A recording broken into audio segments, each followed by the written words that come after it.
You didn't know before now? You're about to learn today that Senator Ted Cruz is a straight up beast. We're facing an unmitigated disaster at our southern border. Illegal immigration is the worst in our nation's history, and it's indefensible.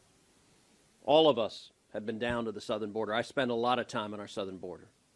John Cornyn and I together brought 19 senators down to the border to see firsthand. You cannot see what is happening there and defend it. One of my recent trips to the border, a reporter asked me, said, aren't the policies of Democrats more compassionate, more humane than you mean Republicans? And I just started laughing. I said, you know who doesn't believe that anymore? Democrats. Where's Joe Biden? Where's Kamala Harris? Where's even a single Democrat senator? Where's AOC? I assume she still has her white pantsuit. She just can't be bothered to cry in front of the Biden cages. Because with Trump no longer in the White House, suddenly the suffering of those kids doesn't matter. You cannot see what is happening and defend it. And by the way, the reason Biden doesn't go to the border, the reason Kamala Harris and other Democrats don't go to the border, because if they did, y'all would follow.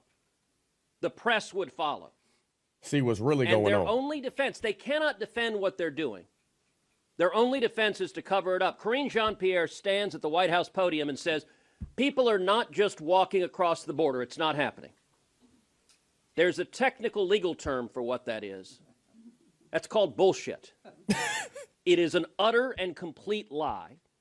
It is a deliberate lie. Amen. It is a known lie. And she is lying on behalf of the President of the United States. Out the side of her neck.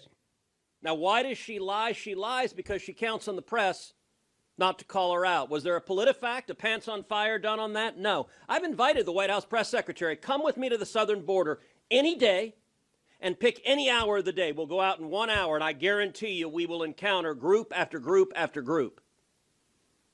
You want to know how bad it is? We're now seeing Democrat mayors, Democrat governors, mayors like Eric Adams, the Democrat in New York, who says illegal immigration is destroying New York City. That's with 110,000 illegal immigrants in New York City. If 110,000 is destroying New York City, what in the hell do you think 7.6 million is doing to the state of Texas and the other states along our southern border? Now, these Democrats who are saying this, they can't quite muster up the strength to put the blame where it lies, which is at the feet of Democrats who are doing this deliberately. Instead, Mayor Adams blames, quote, that madman down in Texas, by which he means Greg Abbott. I have to admit, I was kind of offended he wasn't referring to me. But he blames Greg Abbott for putting a few thousand illegal immigrants on buses and sending them to New York City. The person who caused this crisis, his name is Joseph Robinette Biden Jr.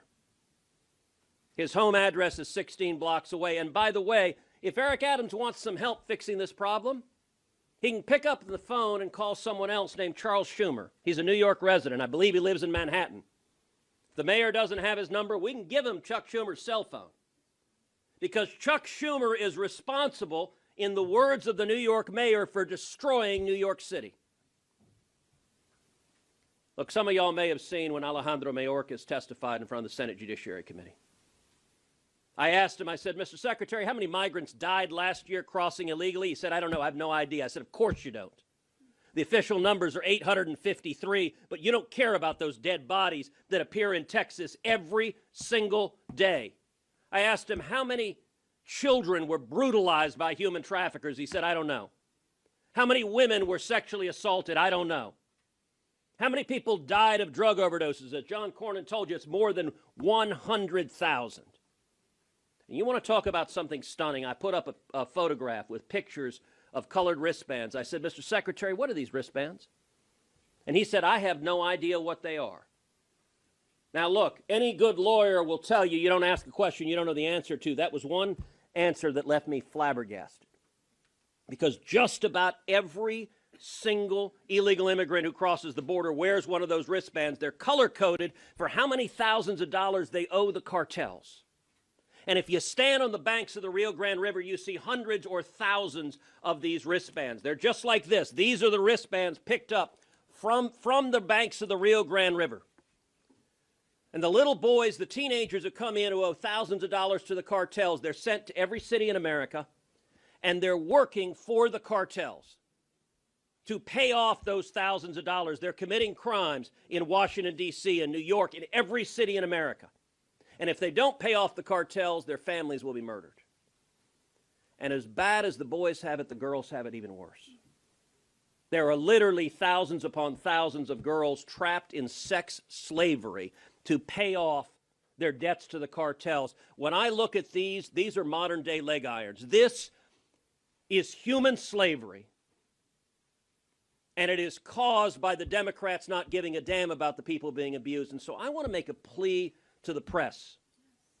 The reason the Democrats can do this, can look the other way, is because they're confident that the corporate media will not report on it, that they'll never have to answer questions about it. They'll never be confronted with the dead bodies, with the people being brutalized by these policies. So I want to make a plea to you. If you're not writing on it, if you're not running stories on it, if you're not telling what's happening, you are complicit in modern day slavery. This is indefensible. It's evil. These people are sick and disgusting, and we have to hold them accountable.